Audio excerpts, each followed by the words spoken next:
اعوذ باللہ من الشیطان الرجیم بسم اللہ الرحمن الرحیم فغفرنا، پھر ہم نے معاف کیا، لہو ذالک، اس کو یہ، وَإِنَّ لَهُ عِندَنَا، اور بے شک اس کے لیے ہمارے پاس، لَزُلْفَا، البتہ بہت رتبہ تھا، وَحُسْنَ مآب، اور بہترین ٹھکانہ۔ جیسے میں نے عرض کیا تھا کہ حضرت داؤد علیہ السلام کے حسن انتظام اور انصرام کو دیکھتے ہوئے حضرت داؤد علیہ السلام کے دل میں یہ بات آئی کہ میرا انتظام، انصرام، میرا مینجمنٹ سسٹم بہت اچھا ہے، تو اللہ تعالیٰ نے بطور آزمائش کے دو بندوں کو ان کے پاس بھیج دیا۔ پھر حضرت داؤد علیہ السلام کو تنبؤ ہوا کہ جب تک اللہ کی مدد شامل حال نہ ہو اس وقت تک بندہ کچھ نہیں کر سکتا، تو فوراً انہوں نے اللہ کی طرف رجوع کیا اور سجدہ ریز ہو گئے۔ تو اللہ تعالیٰ نے ارشاد فرماتے ہیں کہ فغفرنا لہ ذالک، تو ہم نے ان کو ان کی یہ بات معاف کی، یعنی ان کے دل میں یہ جو گمان آیا تھا ہم نے اس کو معاف کیا۔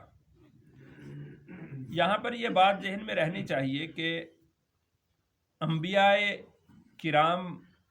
وہ معصوم ہوتے ہیں، معصوم عن الخطا ہوتے ہیں۔ یہاں پر جو معافی کی بات کی جا رہی ہے تو اس کا ایک اصول یہ ہے کہ حسنات الابرار سیئات المقربین، بہت سارے عام لوگوں کی نیکیاں ہوتی ہیں لیکن وہی نیکی مقرب کے لیے وہ سیئہ بن جاتی ہے، گناہ بن جاتی ہے، پکڑ کا باعث ہو جاتی ہے۔ تو بس یہ اتنا سا جو وہم تھا یا اتنا سا جو گمان حضرت داؤد علیہ السلام کے ذہن میں آیا، یہ بھی ان کی شایان شان نہیں تھا۔ تو اللہ تعالیٰ نے اس بات کو ارشاد فرمایا کہ فغفرنا لہ ذالک، کہ ہم نے ان کو یہ بات بھی معاف کر دی۔ وَإِنَّ لَهُ عِندَنَا لَزُلْفَا، اور ان کا ہمارے نزدیک بہت بڑا مقام ہے، بہت بڑا رتبہ ہے، وَحُسْنَ مآب، اور ان کا بہت اچھا ٹھکانہ ہے۔ یا داؤد، اللہ نے ارشاد فرمایا کہ اے داؤد، انا جعلناک خلیفۃ، ہم نے بنایا آپ کو نائب، فی الارض، زمین میں،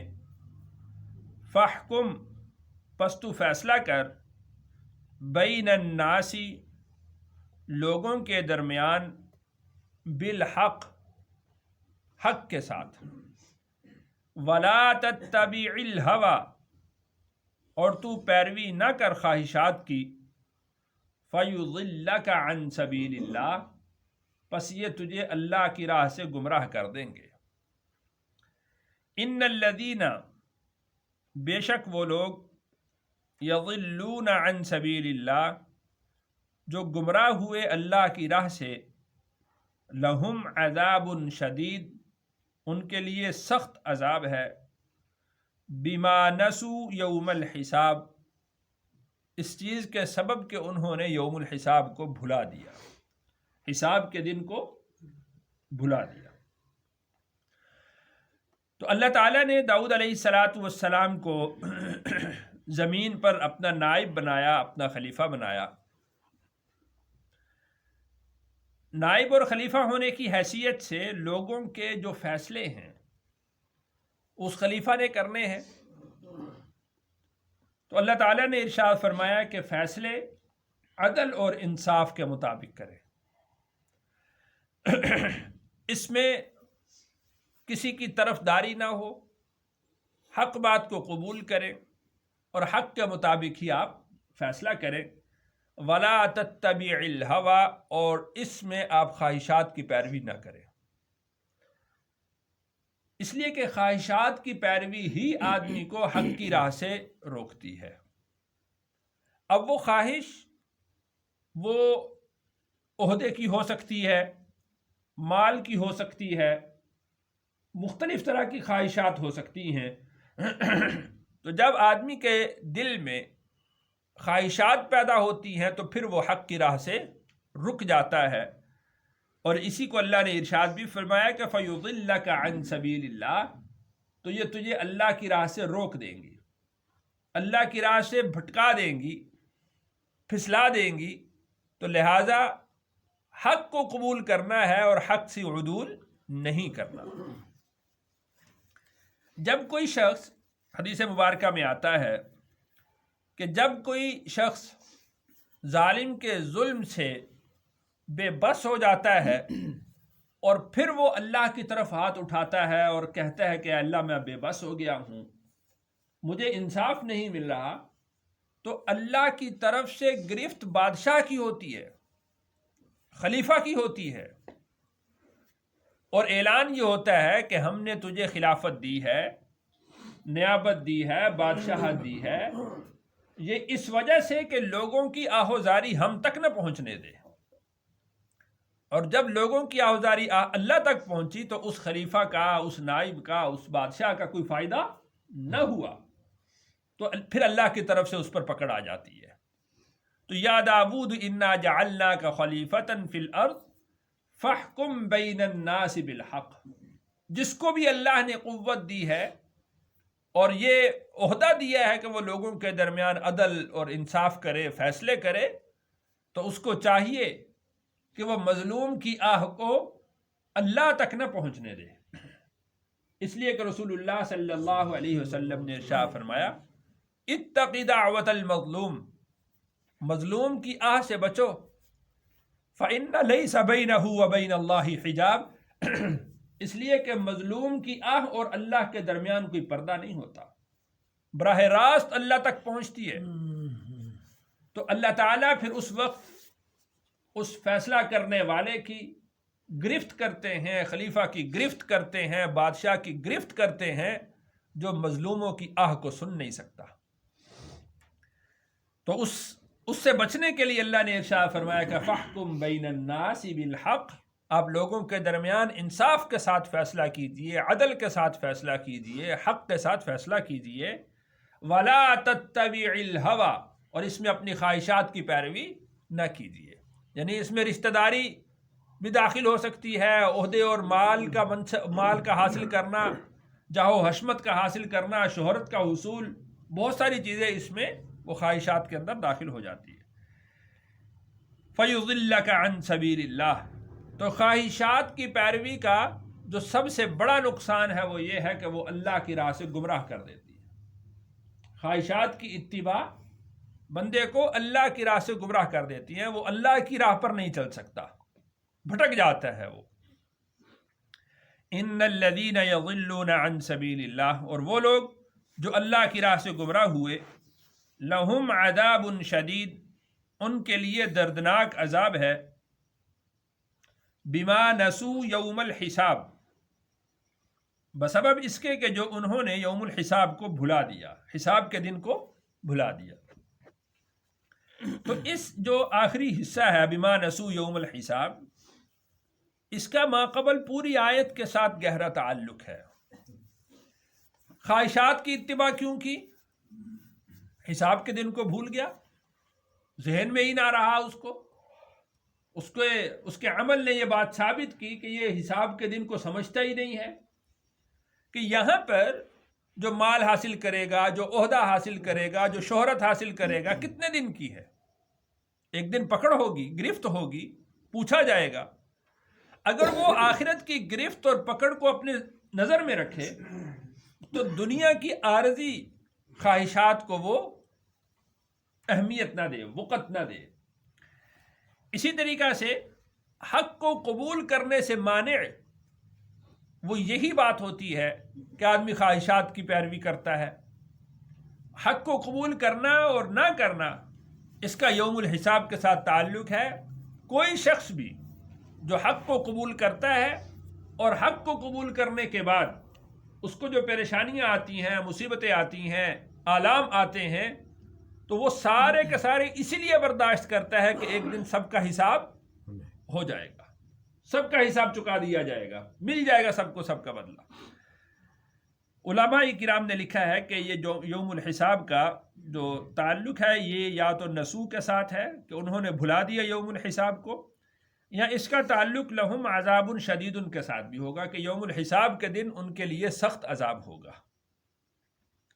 وما خلقنا السماء، اور نہیں پیدا کیا ہم نے آسمانوں کو، والارض، اور زمین کو، وما بینہما، اور جو کچھ ان کے درمیان ہے، باطلا، نکما، بے فائدہ۔ یعنی اللہ ارشاد فرماتے ہیں کہ زمین اور آسمان اور جو کچھ اس کے درمیان ہے ہم نے اس کو نکما اور بے فائدہ پیدا نہیں کیا۔ ذالک ظن الذین کفروا، یہ ان لوگوں کا گمان ہے جو منکر ہیں کہ بس آئے، کھایا پیا، زندگی گزاری اور نسل چلائی اور چل دیے، بس ختم، اس کے بعد کوئی حساب نہیں ہے، کوئی پوچھ گچھ نہیں ہے، کوئی احتساب نہیں ہوگا، قیامت کا دن نہیں آئے گا، اور جنت جہنم کچھ نہیں ہے۔ ذالک ظن الذین کفروا، یہ تو کافروں کا گمان ہے۔ اللہ کے جو بندے ہیں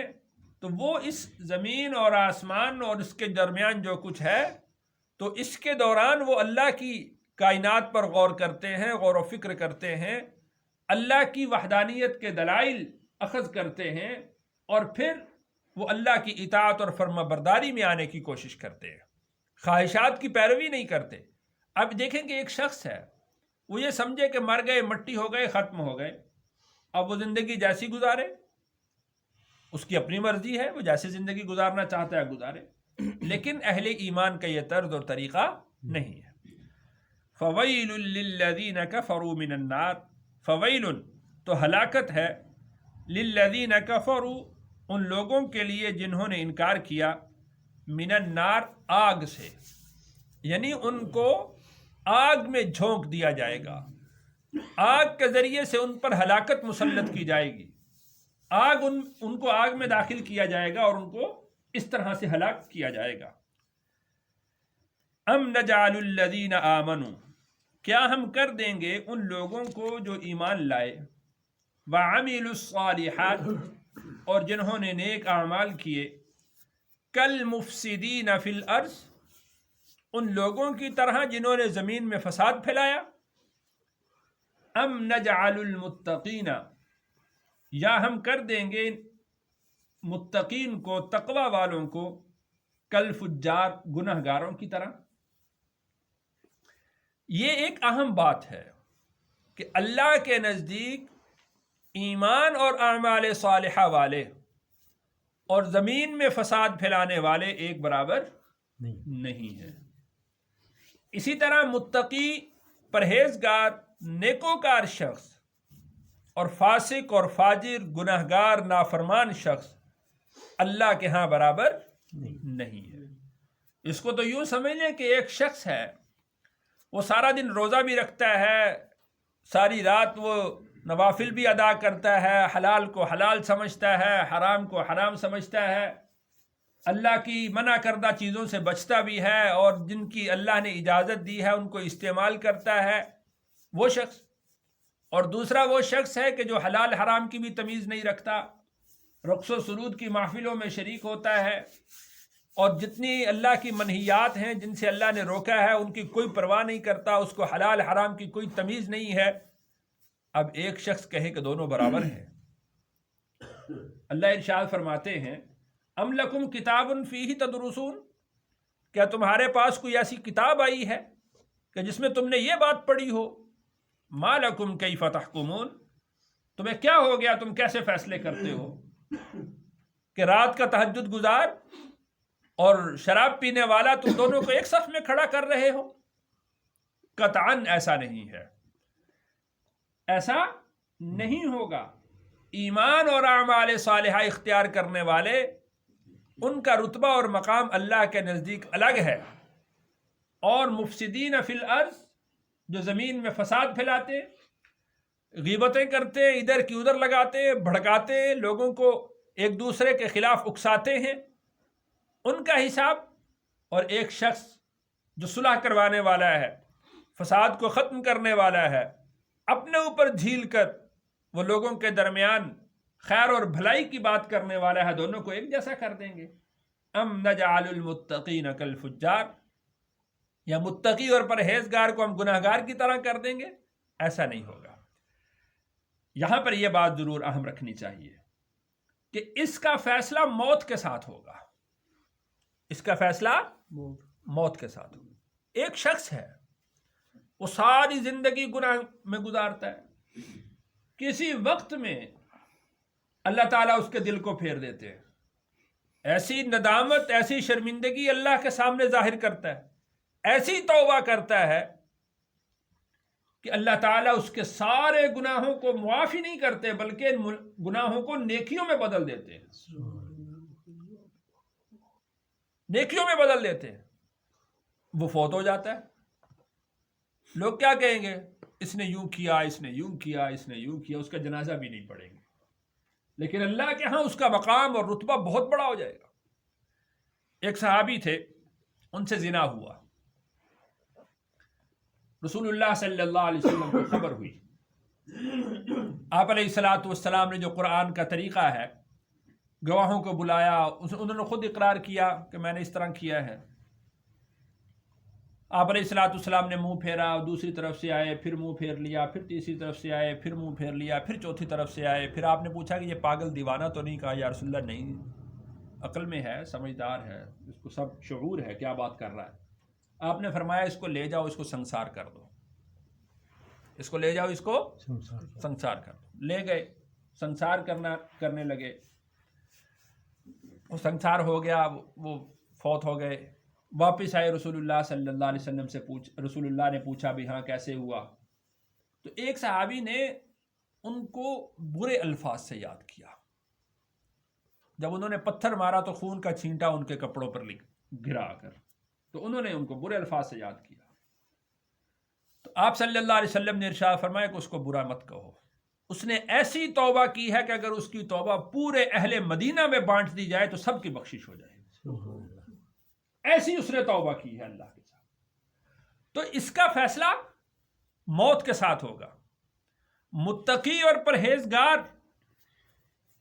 وہ نعوذ باللہ، اللہ تعالیٰ میری اور آپ کی سب کی حفاظت فرمائے، ہو سکتا ہے کہ موت سے قبل وہ مرتد ہو جائے، ایمان سے پھر جائے، اور یوں بھی ہو سکتا ہے کہ ایک فاسق اور فاجر وہ آخری وقت میں اللہ تعالیٰ اس کو ہدایت نصیب فرما دے۔ 90 سال کے 97 سال کے بوڑھے بھی ہم نے دیکھے جو مسلمان ہوئے، اللہ تعالیٰ ان کو ایمان کی توفیق دے دے۔ ساری زندگی کفر میں گزاری، اور ساری زندگی کفر میں گزارنے کے بعد ایک ملحد ہیں، ایتھیسٹ، انہوں نے کتابیں لکھی اسلام کے خلاف، الہاد پر کتابیں لکھی کہ خدا نہیں ہوتا، اور یہ سب نظام جو ہے وہ خودکار طریقے سے چل رہا ہے، وہ جو ایک فزکس کا نظریہ ہے اس کے مطابق کتابیں انہوں نے لکھی۔ اور آخری وقت میں اللہ نے ان کو ایمان کی توفیق دی، اور انہوں نے اپنی ساری کتابوں کا جواب ایک کتاب میں لکھا، اور اس کے بعد وہ فوت ہو گئے۔ کتنے ہی ایسے لوگ ہیں کہ ساری زندگی کفر میں گزارتے ہیں، اسلام کے خلاف دعوت دیتے ہوئے، اسلام کے خلاف پرچار کرتے ہوئے گزارتے ہیں، لیکن اللہ تعالیٰ ان کو موت ایمان پر نصیب کر دیتے ہیں۔ تو لہذا اس کا فیصلہ وہ موت پر ہوگا کہ متقی کون ہے اور فاجر فاسق کون ہے۔ الذین آمنوا وعملوا الصالحات میں کون داخل ہوتا ہے، یا المفسدین فی الارض میں کون داخل ہوتا ہے؟ اس کا فیصلہ موت کے ساتھ ہوگا، اس کا فیصلہ میں نے اور آپ نے نہیں کرنا۔ اللہ تعالیٰ سے دعا ہے اللہ تعالیٰ مجھے اور آپ کو تقوی والی زندگی نصیب فرمائے، ایمان اور اعمال صالحہ والی زندگی نصیب